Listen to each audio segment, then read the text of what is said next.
Muling naging mainit na paksa sa social media ang pangalan ni Manny Pacquiao matapos kumalat ang mga kuha mula sa selebrasyon ng kanyang ika-47 kaarawan kung saan makikitang personal siyang namimigay ng pera sa gitna ng kasiyahan.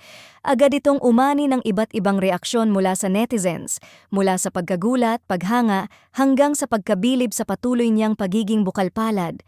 Sa mga larawang kumalat online, makikita si Manny na kalmadong nagbibilang ng pera at inaabot ito sa mga taong nasa paligid niya. Walang engrandeng eksena o espesyal na anunsyo, tila isang simpleng eksenang nagpapakita ng kanyang natural na ugali. Para sa maraming nakakita, malinaw na hindi ito ginawa para sa papuri, kundi isang kusang loob na pagbabahagi sa mga taong kasama niya sa kanyang espesyal na araw. Hindi rin napigilan ng netizens na magbigay ng kani-kanilang opinyon.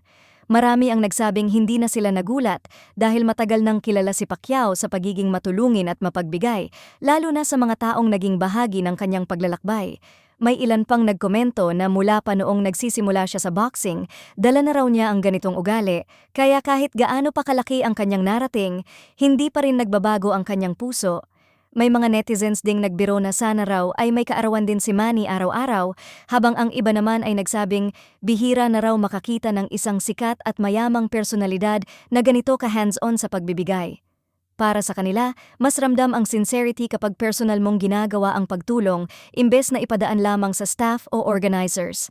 Sa pagdiriwang ng kanyang ika-47 kaarawan, muling ipinakita ni Manny Pacquiao na ang tunay na yaman ay hindi lamang nasusukat sa pera o karangalan, kundi sa kakayahang magbigay at magpasaya ng kapwa. Kaya naman, hanggang ngayon, nananatili siyang isa sa mga personalidad na patuloy na pinag-uusapan at hinahangaan ng maraming Pilipino.